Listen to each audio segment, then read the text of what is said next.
Paper start होता है यहाँ से आप लोगों का खंड अखंड में बहुविकल्पीय प्रश्न है। और देखिए पहला बहुविकल्पीय प्रश्न क्या पूछा गया है कि यदि 65 और 117 के एचसीएफ को 65p माइनस 117 के रूप में व्यक्त किया जाए तो p का मान होगा। एक एक प्रश्न पे डिस्कस करूंगा, आप ध्यान से देख लेना, बाद में भूलना मत, एग्जाम में जाकर भूल जाना और वहां पे आप नंबर ना लेके आओ पाओ। 70 में 70 नंबर लेकर आना, पूरा स्टेप बाय स्टेप में आप लोगों को बताने वाला हूँ। देखिए ध्यान से समझने का प्रयास करो। कह रहा है कि 65 और 117 का पहले एचसीएफ निकालो, जो एचसीएफ आएगा उसको इतना के बराबर कर दो। देखिए तो सिंपल क्या करेंगे हम लोग, कैसे इसको सॉल्व करेंगे। 65 है, आप 65 लिख दो। 65 का आप सबसे पहले क्या करोगे, अभाज्य गुणनखंड करोगे। अभाज्य गुणनखंड करोगे तो 65 को आप क्या लिख सकते हो, तो आप सिंपल लिख सकते हो 5 गुणे 13, क्योंकि 13 5 65 होता है। अभाज्य गुणनखंड के रूप में आपने तोड़ दिया। 117 की बारी आई, आप नोट करोगे 117।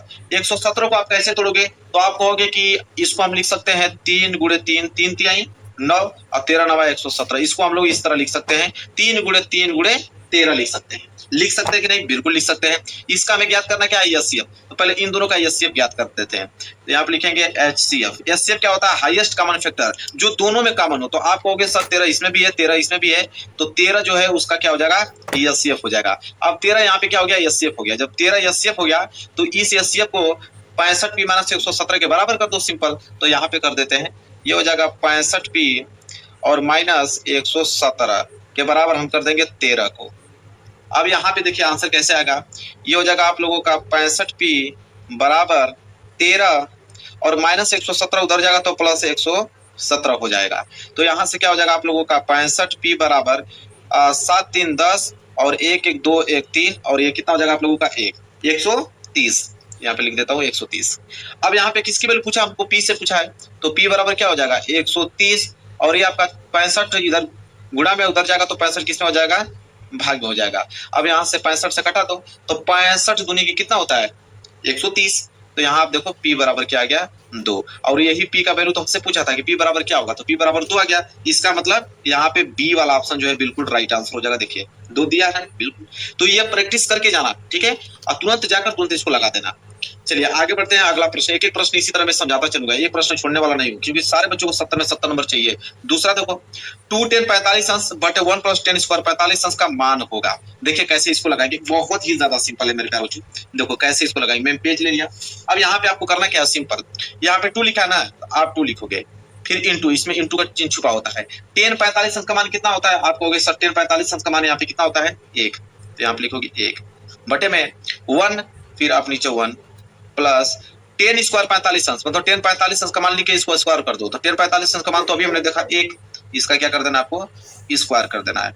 अब देखिए क्या होगा यहाँ पे, तो 2 को गुणा 1 में करोगे तो ऊपर तो 2 आ गया और नीचे आपका क्या आ जाएगा 1 प्लस 1 का स्क्वायर करोगे तो 1 ही आने वाला है। तो ये हो जाएगा ऊपर तो 2 और नीचे 1 1 मिलके क्या हो जाएंगे 2, और 2 से 2 जब काट दोगे तो क्या बचेगा, सिर्फ 1 ही तो आएगा।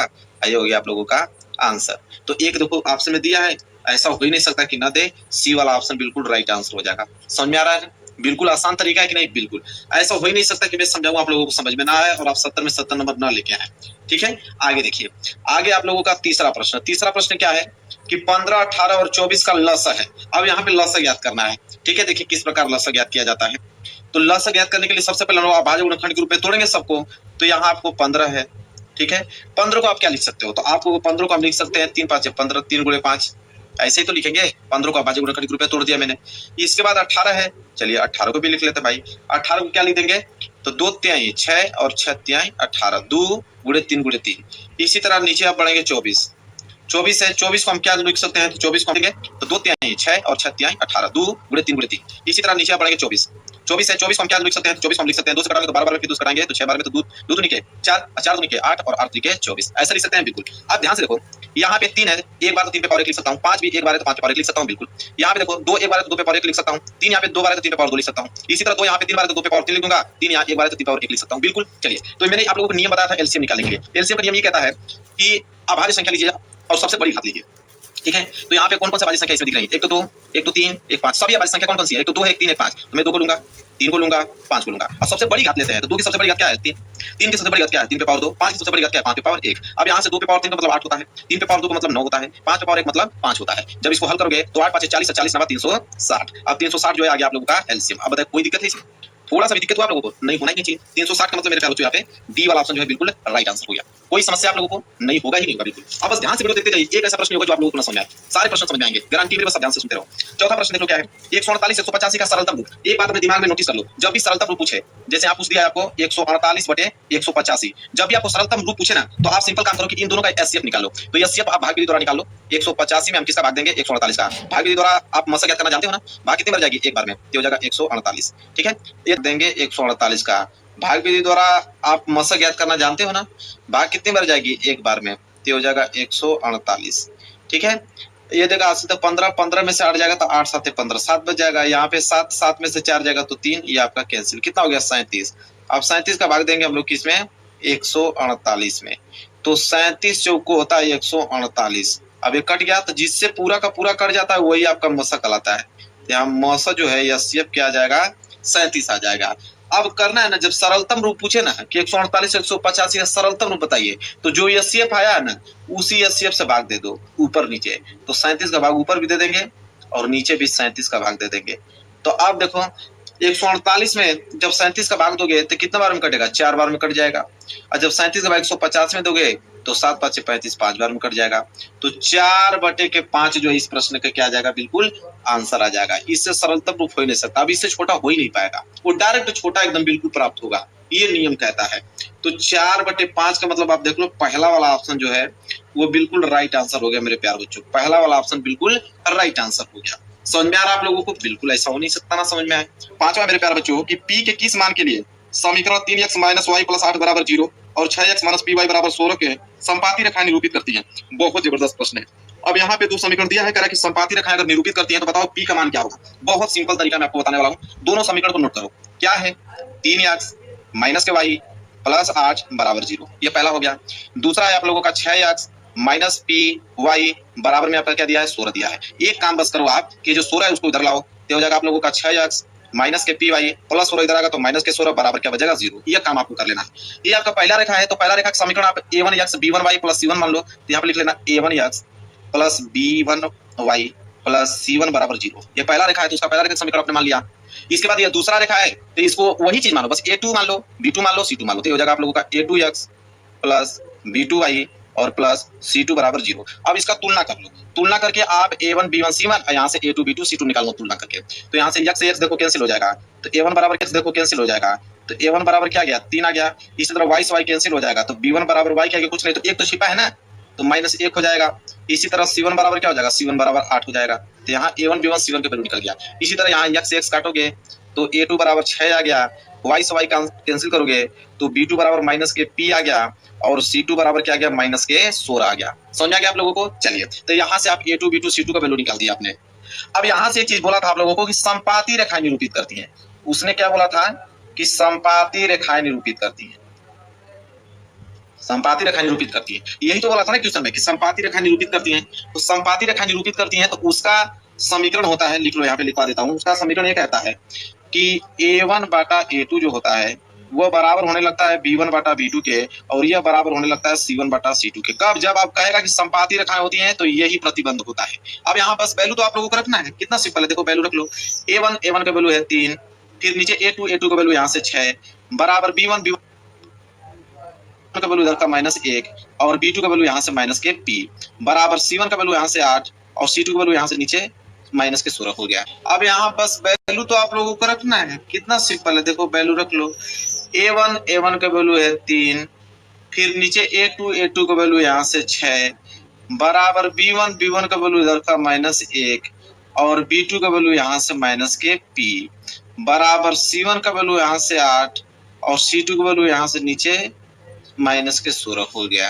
अब यहाँ से क्या करेंगे, तो यहाँ से सिर्फ चाहोगे तो इन दोनों से ही मिलके आप हल कर सकते हो, इन दोनों को लेकर ही हल कर सकते हो आप।